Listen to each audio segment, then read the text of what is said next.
শিক্ষক বৃন্দকে আমি আল্লাহ রাব্বুল আলামিন আমাদেরকে সৃষ্টি করেছেন।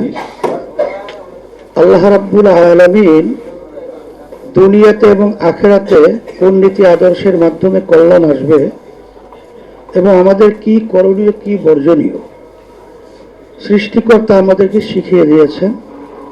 তারই আলোকে আমি আপনাদের সামনে যে আয়াত শরীফ তেলাওয়াত করেছি, আল্লাহ রাব্বুল আলামিন বলেছেন, স্থল ভাগে এবং পানীয় ভাগে যত বিপদ আপদ মুসিবত যত ঝামেলা এটা বাস্তবে তৈরি হয় তোমাদের নিজের হাতের কামাইয়ের মাধ্যমে।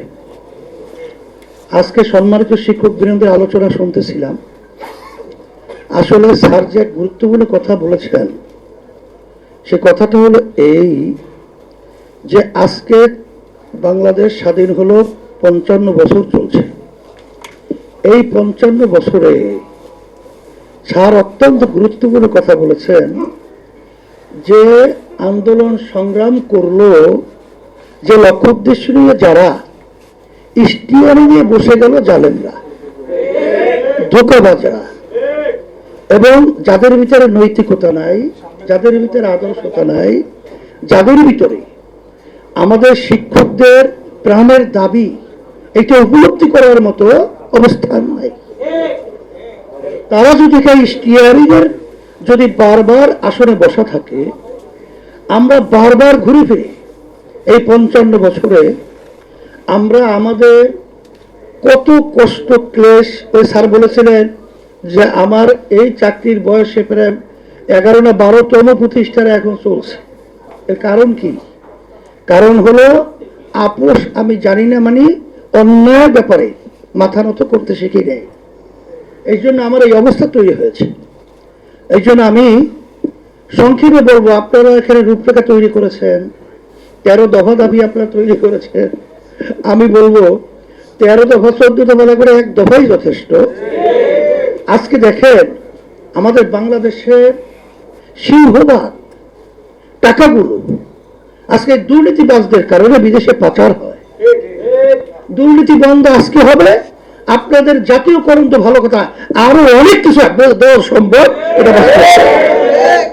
এই জন্য আমি কথা বেশি লম্বা না করে আজকে যারা প্রোগ্রাম করেছেন আমি সকলকে, বিশেষ করে আমি আমিরের দায়িত্ব পালন করছি, পরামর্শবিধি আমার মাথায় দায়িত্ব এসেছে, আর সম্মানিত শিক্ষক বৃন্দকে বলবো আমরা আদর্শবান ভবিষ্যৎ বাংলাদেশে জাতি গঠনের মানসিকতা তৈরি করব, আর সেইভাবে আদর্শবান আমাদের ভবিষ্যৎ প্রজন্ম সন্তানদেরকে তৈরি করব। আমাদের নীতি নৈতিকতা কখনই আমরা জাতির সামনে প্রশ্নবিদ্ধ না করব, মানে করব না।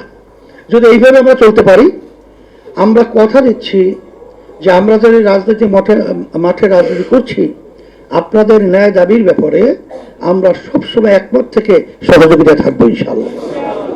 আপনাদের সকলকে ধন্যবাদ জানিয়ে, আর বিগত 25-26-এর কমিটি বিলুপ্ত ঘোষণা করে 27-28-এর সেশনের কমিটির রূপরেখা ঘোষণা করছি। কেন্দ্রীয় সভাপতি হিসেবে মাওলানা ABM জাকারিয়া, আলহামদুলিল্লাহ, আর সিনিয়র সহসভাপতি হিসেবে মাওলানা মোহাম্মদ নিসার উদ্দিন, আচ্ছা আলহামদুলিল্লাহ, আর সেক্রেটারি জেনারেল হিসেবে মোহাম্মদ আব্দুল সবুর। মাশাআল্লাহ, 3টি নাম এখন আমরা ঘোষণা করছি, আর এখন শপথ পড়ানো হচ্ছে। তারপরে ওই তোমরা কই পাশে আসো, সম্মানিত শিক্ষকরা এদিকে সামনে আসে।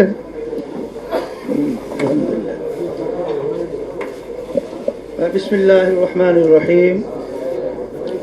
আমি যার যার দায়িত্বের নাম বলে, যার নাম বলে জাতীয় শিক্ষক ফোরামের দায়িত্বশীলের নাম বলে, দায়িত্ব কি কি যার যার দায়িত্বের নাম বলে মনোনীত হয়ে আল্লাহ তাআলাকে সাক্ষী রেখে ওয়াদা করছি যে আমি আল্লাহ তাআলার সন্তুষ্টির উদ্দেশ্যে সংগঠনের সম্প্রসারণ, মজবুতি অর্জন ও মূল লক্ষ্য হাসিলের সর্বাত্মক প্রচেষ্টা চালাব।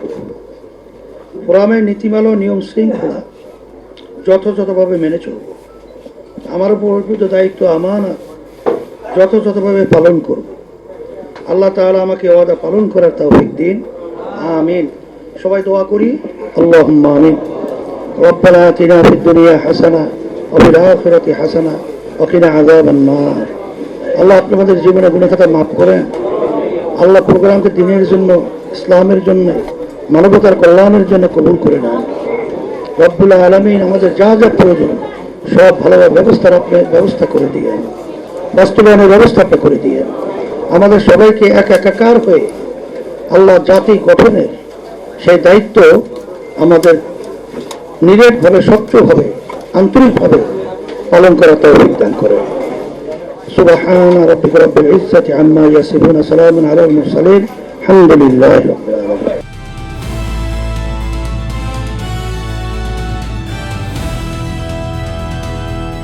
দিনাজপুর টিভি, মানুষের জীবনের কথা বলে।